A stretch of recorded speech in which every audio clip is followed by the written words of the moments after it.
Hello everyone, and welcome back to our video series about using Schoology in the classroom. And in this series, in this particular video I should say, we're going to focus more about now differentiating between what a course is, what a group is, and also talk a little bit about building your library of resources. So creating a course, let me go back to, I'll give you some examples here of what courses are. So this is obviously a course, okay? So it's a course, it's a section.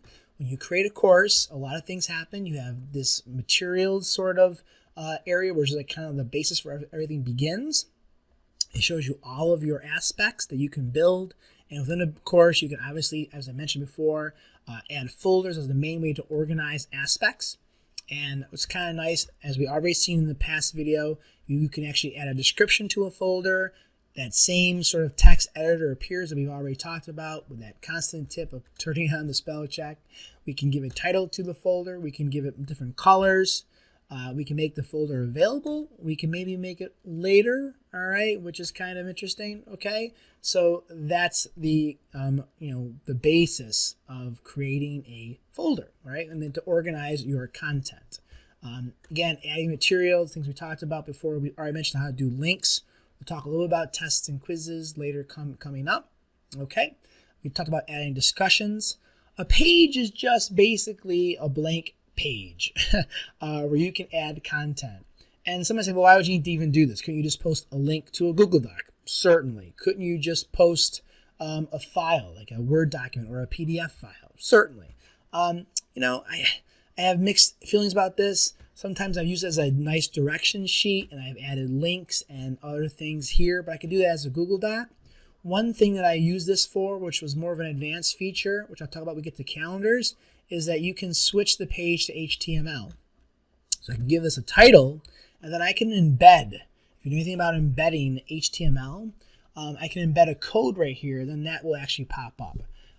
This is more of an advanced feature, but I'll sort of preview it in the next video where I talk about calendars. So what I do is I actually embed a Google Calendar right on my Schoology page, and I get the embed code from Google Calendars, and I paste it here so that you can actually view my Google Calendar right on my Schoology page. I actually do the same thing with Quizlet. If you know anything about Quizlet, it's a sort of a online flashcard sort of tool that we've actually have a video series about here as well. And I actually embed my flashcards right here. So anytime I can sort of bring content in from other places, my goal is to make this a streamlined experience for my students so they only have to go to one spot. So that's actually one option of using that page feature is in using it to embed HTML codes from other tools and other resources, okay? I haven't really used, to tell you the truth, the media album that much. You can sort of just create a collection of, images. I can just do test here. You can make it published. You can enable comments on the media collection. Instructors and students can add media, or only instructors can add media. So we can kind of create this. And now I can upload media. I can attach files and so forth. So it's kind of like just a drop without a lot of structure to it. And I've never, to tell you the truth, actually used that. But again, oops, let me go back to my page here. That's how it looks right here. And if I click on it, there's actually no items in the album, right? But I can add to the album, and I can edit the album, right? And that's, I guess, good for students as well, okay? But, I really have never used that in terms of working with my students. Adding a package is if you can import it from another LMS, which stands for Learning Management System, like a Blackboard or a Canvas, okay? And then you can obviously import from resources. So that's kind of the basic overview of a course. Your gradebook setup, this is all in a course, okay? Now, how do you create a course? Okay, this is extremely, extremely easy. You go to Courses, and you go down here to Create. And that's really it. You can fill out the course. I don't really want to do it right now because it's going to create one for me. You can actually have multiple sections of the same course. So if you want to give this a section 1, then you can make a section 2, a section 3, and so forth, which is really kind of nice. The subject area, you can select what they have here. And then you can talk about the grade level, all right, what you're using here. Undergraduate all the way to pre-K. Or none, all right? When you go to the main courses page, you can actually see all your courses, And I have a lot of courses here that we're doing for the college and for the Center for Professional Development. And you see here how I can add a section. And I can also edit. I can edit the members. I can delete the course. So you have a lot of ways you can sort of manipulate your courses and add sections and edit the names of your courses as you make them. You can also create a course from this section. You can join a course from this section. All right. And then all your courses are archived or saved, which is really kind of nice too. And even you can access some of your old deleted courses. Okay, so it's kind of like the main page interface for creating a course. All right. Now, you also have these groups, and I actually use groups. Let me switch gears here, and let me go to my other Schoology page. And with the courses here, you also have groups. And groups are a little bit different. Now, let me actually bring up a group because I do a lot of professional development for teachers at my high school. All right. And let me just do one that we were just doing the other day about screencasting. And let me go. I have a lot of different groups here as you can see. And I've created a group, which is the same way you can create a course. Okay. Now, you're going to notice that it looks almost the same, but it's a little bit different. The group page always starts with a discussion box, kind of like an updates area where you can kind of keep like a running sort of feed like you might see on Facebook or Twitter. And it just keeps on building, and people can reply to the posts and so forth. Okay. In terms of options here, you don't really have a lot. This isn't really meant to be a graded course. So you don't see any grade book. All right, you don't even see an area to add a lot of content. So the focus on a group is a discussion. So you have to create discussions within groups. And when you add a discussion, you got to give it a name. So I made a discussion, and now, you can really only add whatever you would do in a discussion. So I can add a file, I can add a link, I can add resources and so forth. But I really can't add a folder structure like I did in a course. So really a group is meant to be really for dialoguing, for discussing. And again, it's something you can definitely use with your students in terms of them even maybe creating small groups for them to actually discuss. You can be a part of those groups. You can have one large group for a class. A lot of schools, like our school, uses these for professional development groups, which is great. Collaboration amongst teachers. Okay. There's a resources spot. So I click on resources. Here is where I can kind of add some folders and I can add other aspects. But see how it looks a little bit different from what we already seen, but you got something different. It says add an assignment template. You're not really making an assignment, you're adding an assignment template that you could perhaps share with other teachers. So something that you might use. You can add a quiz, but it's not really a quiz you would administer within the group. It's a quiz that you might create that then you can share with other teachers. Okay. You can add an assessment. You can add a file, a link. Whoops, I'm sorry about that. Okay. You can add a page, an external tool. You can add a rubric and add a badge. There's more advanced features, a question bank. All this is geared towards is creating a resource that you can share with others in the group, not really for them to actually take. Okay. Hope that makes sense. In a course, your students are taking your quizzes. They're interacting with your content.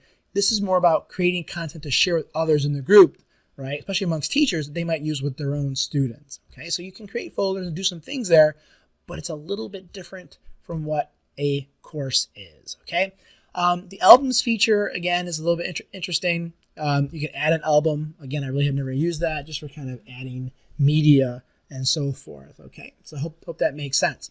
Whenever you create a group, whether it be a group or a course, this is the access code that people use to join that group. All right, and that's important. Okay, so when you create a course, you join with the access code. When you create a group, people join with the access code. All right, and that's the way you kind of administer your groups and get your groups out there. In terms of group options, you can moderate your posts. This is the same feature you'll have also with your courses, which means that I'm the moderator and I can go through and I can enable moderate and I can, let me make it a little slow. I can enable moderation, which means that I would actually have to okay each post before it's actually put out to the group.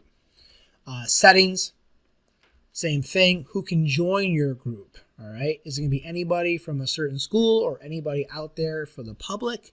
So you can kind of play with the settings, all right, and even give parents access to the group if needed, okay? And I can go back to my courses page, and I can go to a course, and this is the exact same way. So let me go back into a course. Doesn't matter which one it is. I'll just use one of the ones that we're using for just an example, okay? And I can go to course options, and again, I can moderate the posts in the group. I can edit the private settings and the course settings, which basically like who has access to my course, things like that. Moderating posts right here. Do I really want to moderate everybody's posts? I really want to turn that on. Privacy issues and things of that nature. So there's a lot of like settings behind the scenes that you can play around with as you get more into editing courses and creating courses or groups. Okay. Now, the last thing we want to talk about today is resources. When you hit the resources tab, you have personal resources, public resources, group resources, and some apps. Okay. Now, personal resources are just things that you want to create that you can kind of create now behind the scenes and then eventually push them out to your courses. So basically what you have here are a lot of the options you've had on your other pages again. So if you wanted to create an assignment, which we'll get to later, or a quiz, which we'll also get to later, you can do that. You can add a file here. You can add a link here. You can add a whole discussion here. You can add a folder. You can pretty much build a course behind the scenes, and then when you're ready to push it out to your real courses, you just push it out. And I'll show you how to do that in a little bit.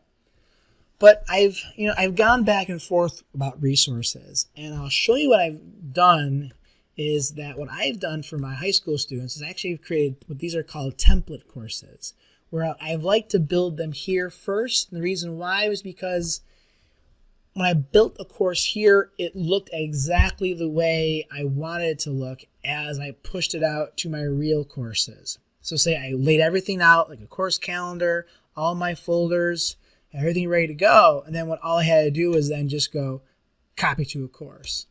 If I go copy to a course, I can select the courses I want to copy that particular file or resource to. You got to do that with each one, which is a little bit tedious, all right? But that's the way you push content out. And I kind of like that because I can see it exactly the way it would look to my students as a course. When I go to resources, I can do the same thing. I could have made a folder for a course, and then within that folder, kind of build it. But then you got to do the same thing anyway. So this was a folder, and I would have to go add to course. And then it looks the same way. So there's some debate. Some teachers really like putting everything here. At least at my school, nothing's ever deleted. So I can always go back to my old course from last year and use that as my template course to push out to the new course and make some tweaks and changes to it. But that's kind of the basis of what resources are for. I guess the only thing with a resource is that you can also make your resources public. So right here, if I really wanted to, I can edit this resource. And sorry, not right there. Okay. I can share in public resources. So right now I can do that. And then now that resource would be public. So if I was working with other teachers, they can have access to that, which was kind of nice. But what we did, I was working with a group of teachers teaching AP World. We just still use the template course, and we all made ourselves members of that course so we can all have access to the materials. And we all made ourselves administrators in the course so we can all share it and create at the same time. So you can share resources with other people, and you can share courses with other people. So that's kind of the way this works. Okay, so that's the way it works. You got learning objectives here. If you really want to add all that, you have some downloads. What's all your public, any resources you have that are public are kind of identified here. Okay, these are your public resources, and this was really nice. And you can search by subject, resource type, level. So this is like this huge community of Schoology users. And you can see some of the popular badges that are being created. That you have over 4,000 downloads. Famous American project. People have just recently added some stuff here. Sorry, my computer's a little slow.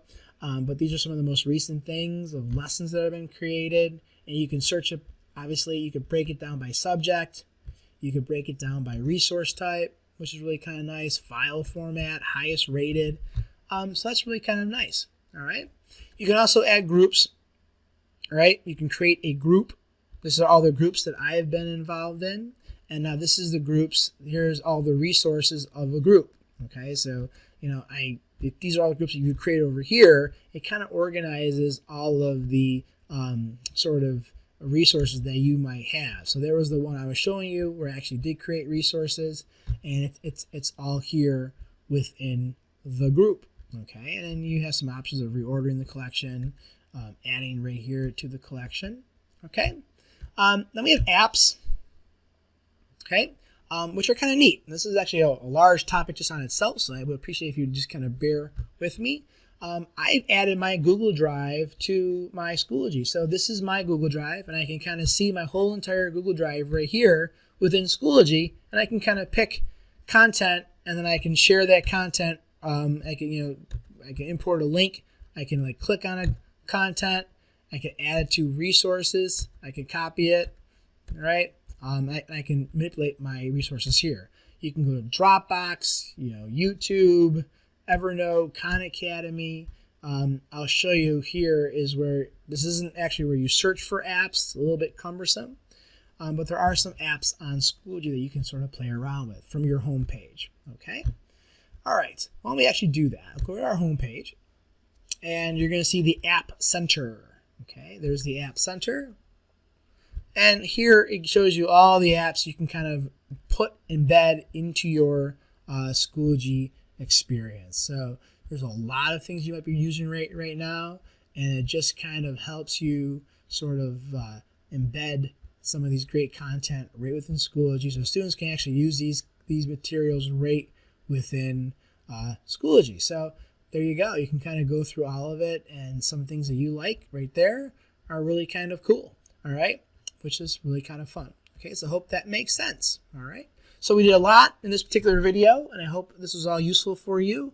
And good luck. Have a great day. Take care. Bye-bye.